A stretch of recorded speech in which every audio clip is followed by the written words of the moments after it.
Understanding the phrase, to throw stones, a guide for English learners.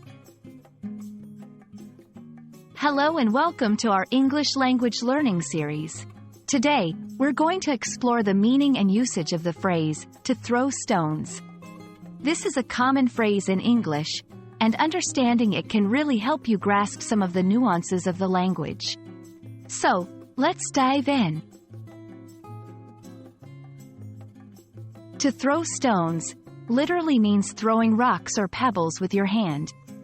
It's a simple action that most people are familiar with. However, in English, this phrase often takes on a more figurative meaning, which we'll explore in the next section. In a figurative sense, to throw stones is often used to describe the act of criticizing or judging others.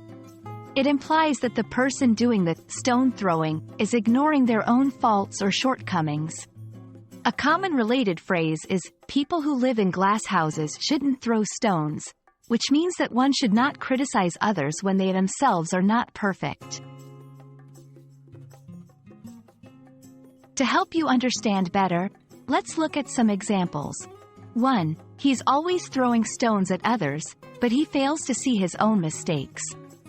Here, it means the person is quick to criticize others but doesn't reflect on his own faults. 2. In the world of politics, throwing stones at your opponents is quite common.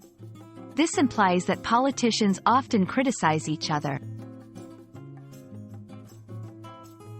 It's important to note that, to throw stones, can carry different connotations in different cultures.